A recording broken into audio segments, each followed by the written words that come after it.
Hello, everybody. Welcome to another Sigma Live Hangout. I'm here with John Lee, and he'll be speaking at the Entrepreneur Bootcamp at the Hilton Hotel in Nicosia on 3 and 4 October. The phone number for their details to reach them to book a place is 7000-8087. Welcome, John. How are you? Very good, thank you. I know it's your first time in Cyprus. You finding it nice? Yeah, it's beautiful here. Great. So I just want to get started. You know, we've been hearing a lot about, I was watching a lot about you and learning more about you and, you know, your amazing journey to sort of find financial independence. How did you get started mentoring people on this, you know, finding sort of financial independence and being able to make more money? You know, it's funny because you kind of do your own thing. You do your own business and you keep yourself to yourself. But what happens is people start to find out what you do. So they start to ask you questions like, oh, how come you're not working during the week? Or how come you're always on holiday? Or how come this weekend, you know, you get to have lots of time? And so people kept asking me, you know, how did you start in business? How did you get started? And, you know, one of my first businesses was property investing. You know, property is always a great investment because, you know, it's an asset. You know, we always want to invest in things that go up in value. So when I started investing in property, people started to see that my lifestyle started changing. You know, I started to have a lot more time. And I used to call my friends up and I say, hey, you know, do you fancy flying to the Bahamas this weekend? They say, what? This weekend? Yeah, this weekend. And so like my friends used to get random calls from me and they used to wonder, well, how come you can fly to a different location every weekend and how come you have so many holidays? And so it's when I started, you know, people started asking me questions like, well, what are you doing now? I said, well, I'm investing in property. They said, why are you investing in property? Because I want to start, you know, creating assets. I want to start creating there's two different types of income. You have what we call active income, where you have to trade time for money, or where you have passive income, where you have to invest in something that makes money for you. You see, a lot of us, we work hard for money. We've been taught to save money for a rainy day. But what we haven't been taught is to invest money for a rainy day. So that's what I started teaching people. People come to me and say, John, I've got all this money, like, what do I do with it? Or, John, you know, I've got this many savings, like, how do I start a business? And so, you know, that it kind of just grew from there, really. Mm-hmm. And, you know, I've been watching a lot of your videos. I know you have a book.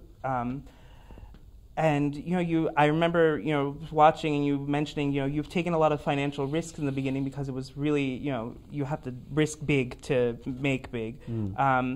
So what financial risks, you know, have you really taken to sort of get these really big goals? You know, there's one time where there's this saying that people always assume, like, again, my first business was a property business. And so people assume that you need to have lots of money to get started.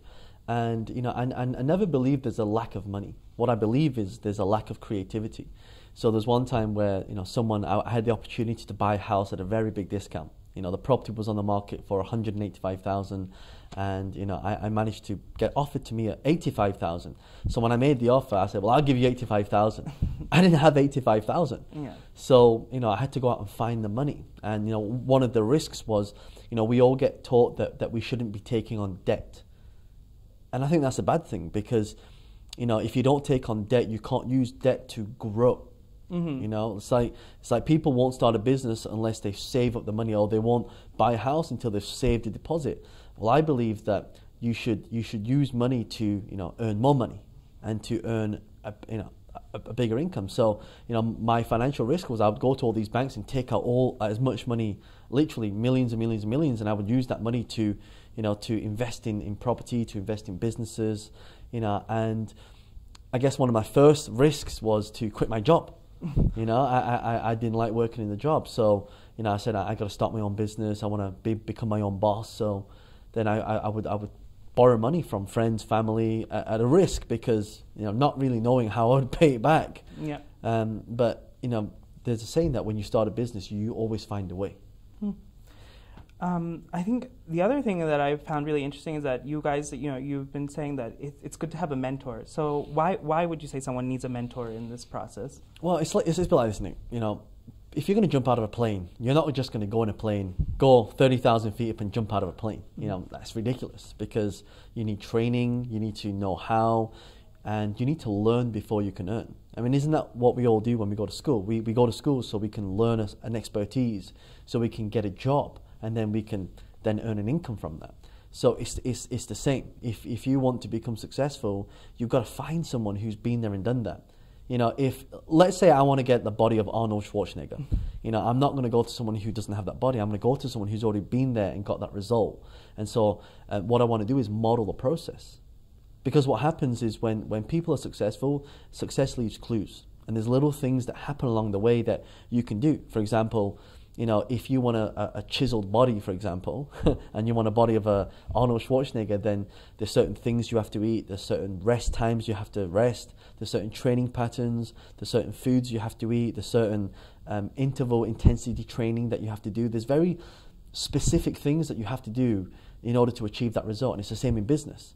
You want to be successful, you find someone who's already successful in business and do exactly what they're doing. Because if you can do exactly what they do, you're more likely to get the result. I'm not saying it's guaranteed. Right. I'm saying, but you know, if I don't eat junk food, if I train every day at the gym, if I eat healthy, if I drink a lot of water, if I take the right supplements, you know, my body's going to be in pretty good shape. Mm-hmm. And then you've said, you know, I'm just curious, how long do you think you need to, you know, try at a project before you know it will, you know, if it'll go under, if it'll succeed? How long is that process? You know, I've been in business for over 10 years. I'm still trying to figure it out. So it's never, you know, most people say to me, John, you know, I want to start this business. Like, here's my business plan. You know, I got to tell you, out of all the businesses I've started, none of them started with a business plan. It kind of started to evolve. And this is, you know, that's why we're running the Entrepreneur Bootcamp. Yeah. Because, you know, a lot of people want to know, hey, how do I get started? How do I take an idea and turn it into a business? Or how do I take my existing business and turn it into a more profitable business? Yeah. You know, and I always say to people that, you know, how long should you try something? There's a story called 3 Feet from Gold. There's a guy who, you know, makes a lot of money. He spends all this money on equipment and a farm, and he goes digging for gold. So for 10 years, he doesn't find anything. So he gives up in 10 years. And so he sells all the equipment to somebody else, and they start digging, and within a week, boom, they hit gold. So I always say that, you know, you need to persist, and that's one of the things we talk about in my book as well, the Wealth Dragon Way. One of the principles there to become successful is you never ever give up. You make a commitment. And also principle number 3 in the book, it talks about ready, fire, then aim. Most people are like ready, aim, and ready, aim for like 10 years. Where we need to ready, fire, then aim, because when we start the business will, you know, we have to fail fast. Yeah. The reasons why most people don't start a business is because they're scared of failing. And so we have to start a business, we have to fail fast, we need to get the feedback, and that will tell us the direction that we need to go in. So there's a saying that says you have to be in business to be successful at business. Because business creates action, it creates opportunities, and if you don't do it, then those opportunities won't come. So you've mentioned, you know, I've heard you've mentioned giving back. You know, do you give back just you know, through your knowledge, you know, that you share, or do you give back as well financially? Is it important to do both, to invest, to, you know? Yeah, I mean, it's interesting because again, in the book, the book was called The Wealth Dragon Way. Most people say, well, this book's only about money, but it's not, because there's 2 different types of wealth. We have a wealth called moral wealth, and then we have monetary wealth. So monetary wealth is how much you are worth, but moral wealth is what you are capable of earning. There's a saying that says, you know, hell on earth is meeting the person that you could have been, right? So if you're able, you know, it's your moral obligation to go out there and make as much money as you can, because the more money you have, the more money you can give back. Look at all the greats like the Bill Gates. Look at the, you know, Steve Jobs when Apple was around, when he was around, you know. Look at Warren Buffett. You know, these guys, they're the richest people in the world, but yet they're also the biggest philanthropists. So I do a lot of charity work. I donate a lot of money to charities. I give back, and one of the things that you got to understand is that when you're giving back, it's not just about money as well. It's also about your knowledge, because one of the things I believe is that if failure in life is to not have transferred your knowledge to somebody else, you know, and you know, we've been through a lot of mistakes and a lot of trials and tribulations, to have someone else go through those problems and to overcome them very, very quickly, I think makes a huge, huge difference. And so, yeah, part of what I do now is I give back. I make sure that people don't make the mistakes. Because I know I've been through a lot of mistakes. I lost a lot of money in business, and God forbid I would never wish that upon anyone else. And I always believe that if you have the knowledge to make someone's life better, it's your duty to give it to them, because if you don't, you're being selfish. So you're in Cyprus for the first time. So quickly, question would be, what do you think like Cypriots can learn from the financial crisis? Because it's it hit the country hard. So how should they really be looking at this? And I think what Cyprus has been through is, it's obviously not good, because everyone lost a lot of money. You had a lot of challenges with the banking system, but also as well, is also to look at it as an opportunity. I'll give an example. There's a shoe company, and in the US, and they sent one of their representatives to India, and they said, "Hey, go over there and see if the economy is good for our business." And the first guy comes back and said, "Actually, it's not good." And why? He said, "Because no one over there wears shoes," right? So he thought, let's get another opinion. So he sent another person over there to have a look at the market. He came back and he said, "So what do you think?" He said, "Oh my God, it's the best opportunity." He said, "Why?" "Because no one over there wears shoes." You see, so it's how you look at the situation. There's a saying that there's actually more millionaires made in a recession than there is in a boom. And because, I always have the saying, and the saying is, you do what other people don't, and you have a tomorrow that other people won't.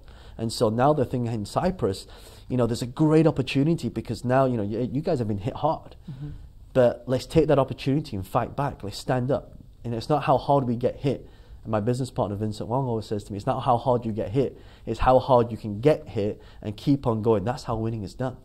So, if right now your business has collapsed because you now have no money, or right now your business has dried up, then you've got to find other markets. I was in Malaysia, and again, Malaysia is starting to go through some interesting things with the whole country. And so, if you can't make money in your own patch, look elsewhere.